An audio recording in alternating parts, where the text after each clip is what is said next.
Welcome to Healthy Minds Talk, a podcast created to help you grow, bring awareness to mental health, and also remind you that it's not all in your head. There's hope, even when your brain tells you there isn't.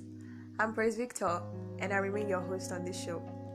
During the month of May, which was the Mental Health Awareness Month, I did an episode on depression. I basically talked about everything that had to do with depression in that episode, the causes of depression, and also how to cope. And if you haven't listened to that episode, I would really advise you to listen to it immediately after listening to this one.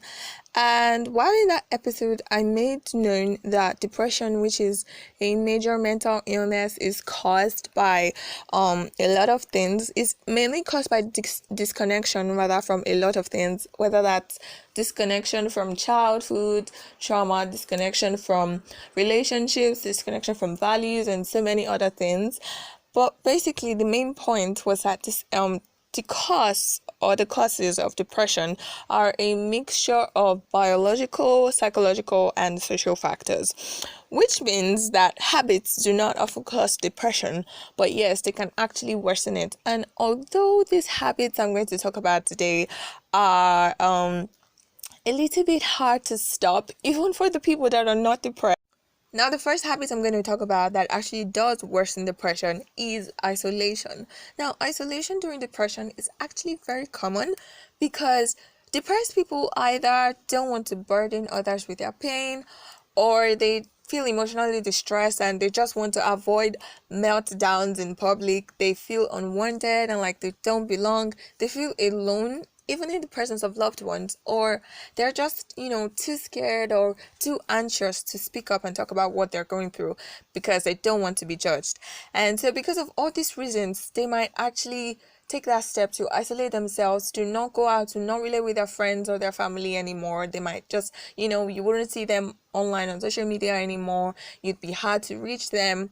But in spite of all this, the thing is, you actually do need support, and you can do this by either finding your community or going for therapy.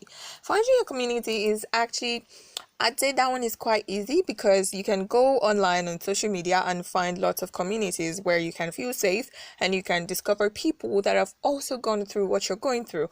So it's very important for you, if you're isolating from the people you know and the people you love, you can actually do find a community where they're just strangers there, but they've also gone through what you're going through, and you just find a way to connect with them, and they have similar interests, similar hobbies, similar experiences with you. So it helps to foster that sense of belonging that you're desiring, that you really want. And if you don't want to find a community that you can connect with, you can book an appointment with a therapist. Therapy is very helpful for learning depression coping strategies. So it's either, if you're isolating yourself, it's either you find your community of people that you relate with and connect with and you feel like you belong, or you can just simply book an appointment to see a therapist. So if you're currently struggling with depression, I want you to know that asking for help is not a sign of weakness, and depression does not affect your self-worth. You are not less than anybody, or you're not less of a person because you're, suffering from depression. Now, the second habit that worsens depression is, poor sleeping habits, whether that's oversleeping or undersleeping, not sleeping enough. And although insomnia, which is actually, having trouble sleeping, is a common symptom of depression, it can actually set in place an unhealthy sleeping pattern. You stay awake all night, probably overthinking or self-loathing, hating yourself and all the stupid decisions you've made, and you just, all those thoughts start coming back around the midnight, and you cannot sleep. And then you just find out that you now sleep throughout the day because, number one, you couldn't sleep at night, and number two, you want to escape reality. I totally get that. So in this kind of situation, what do you do? Now, while it's hard to perform basic tasks like taking your bath, arranging your room, washing the dishes, and all of that during depression, I'll advise you to take a small step and just do the easiest thing that your mind and body can perform.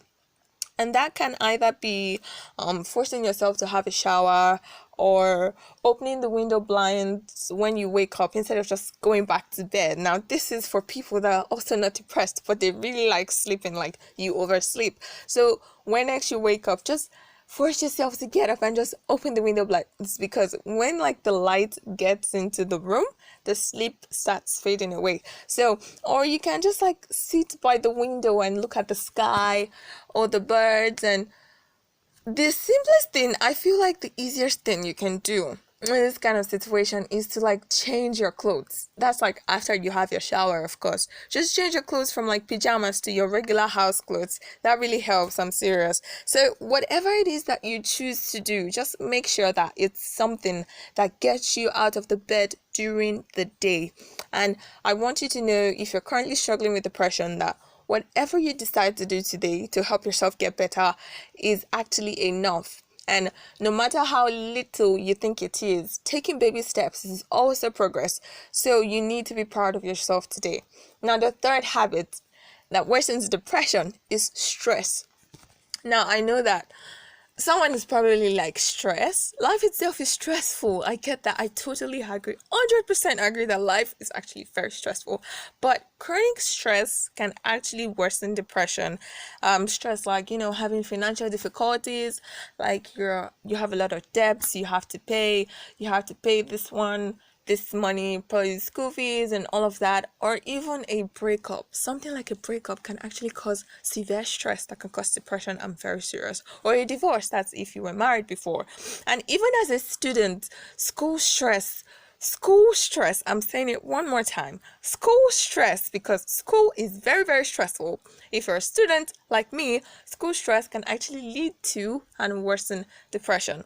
And if we want to look at the scientific aspects, serious stress actually interferes with your neurochemistry, which is like the activities that go on in your brain.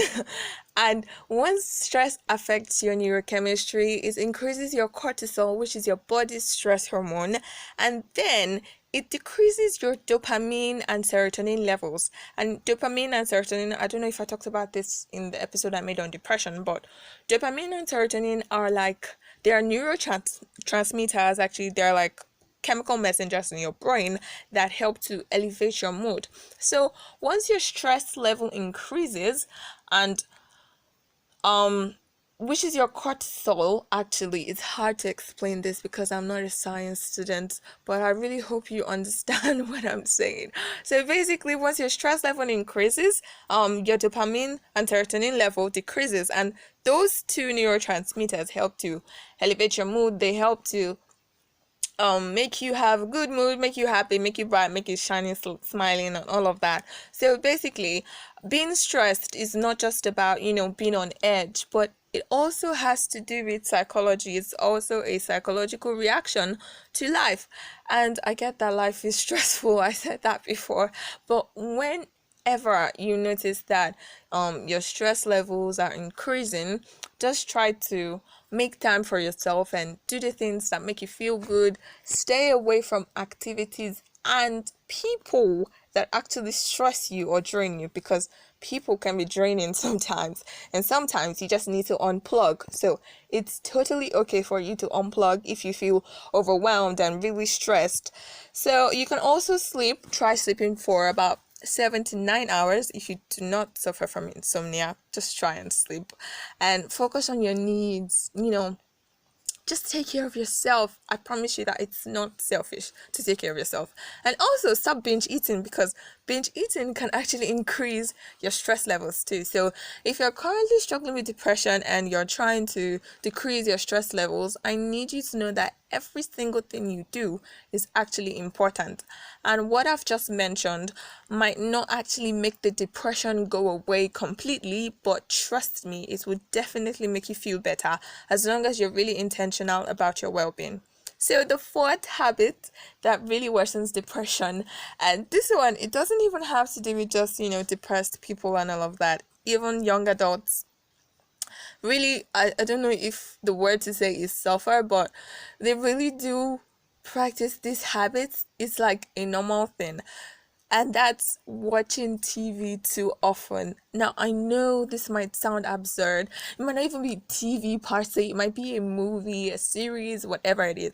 And you're probably like, what does me binge watching Stranger Things on Netflix have anything to do with my mental health? Well, listen to me. Even though binge watching actually looks like a very harmless activity, it's actually harmful, especially when like you're already struggling with depression, because binge watching is an unhealthy form of distraction and also a sign of loneliness, because you're not connecting with anybody, right? You're not interacting with anyone. It's just you and the screen for hours without any real human interaction. And when the movie is finally over, you just, suddenly switch back to how you were before. So the movie doesn't exactly even make you feel better. It just distracts you. And that's not exactly helpful, because also when you're like binge watching a movie series, whatever it is you spend so much time watching on your system or TV, you're actually stuck in like one position. There's no physical movement, and you're probably even binge eating. I'm actually guilty. I don't like binge eat, but I love eating while watching a movie. And so this actually puts you, if you actually do binge eat, it puts you at the risk of obesity. So it's very important to know the amount of time that you spend watching TV, and just give yourself a limit. And it's not even also about like watching TV all the time. Even watching the news can actually worsen someone's mental health condition, because what's mostly shown on the news these days is not, it's not inspiring, it's not hope giving, it's just centered on negativity. Because I like subscribed to the New York Times, and so they like send a newsletter almost every day with the news updates on like what's going on. It's not even in my country now. It's like what's going on around the world. So almost every time when I see their newsletter, it's just, this one died, there was this shooting somewhere, accident, war, and I'm like, I had to unsubscribe because it was just a lot. Like, it didn't make me feel better. I was just like starting to feel hopeless on the world entirely. And I'm not saying that you shouldn't watch the news or shouldn't update yourself on what's going on around you, but then consuming negative news would actually worsen depression. So just utilize your time by spending it on activities that would help you get better, and not the ones that would only bring temporary comfort, like binge watching series, or more anxiety, like listening to the news all the time. Now, the last habit that worsens depression is rumination. Now, you're like, rumination, what does that mean? It's actually from my secondary school days. They taught us in agriculture, and the only example that I can actually still remember that they used to explain it to us was that it's very common in animals like cows. So basically, when a cow is eating a food, the cow eats the food, chews it, swallows it, but then brings back the swallowed food to its mouth and then chews it again.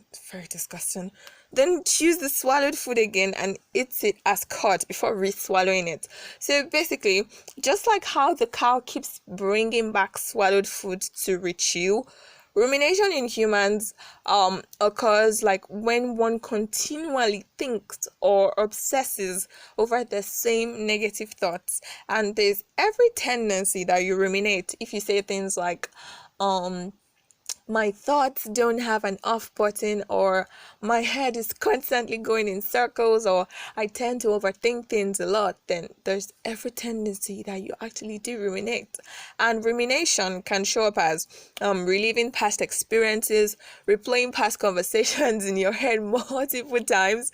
You're like, should I have said that? I should have said this instead. Like, what did they think when I said that? Like, what was going through their head? And you just keep obsessing and thinking over these things that do not actually matter. And it can also show up as like you constantly worrying about an upcoming event or a test or an exam. And as a depressed person, even as a non-depressed person, rumination can actually increase your stress levels, and it interferes with your ability to, you just find it hard to concentrate. You find it hard to perform daily tasks and just live in the moment, because you are obsessing over what happened yesterday or 2 months ago or last year. I don't know. So the best way to actually deal with this is to get professional help. I won't lie, and I'm not a professional, so just try and look for a professional around you. But if you cannot afford, to see a therapist or a counselor, I would suggest practicing mindfulness, because mindfulness makes you aware of whenever you're ruminating. And another thing you can also do in this situation is to distract yourself. Now, I know I said it before that distracting yourself is not exactly good, but sometimes distraction actually helps. And this kind of distraction actually helps sometimes. You can take a walk, you can read a book, you can play games, or you can even talk to a close friend of yours about the thoughts you're ruminating over. So yes, distraction can actually be good sometimes. So it's very possible to actually end the toxic cycle of rumination. All you need to do is take action and help yourself today.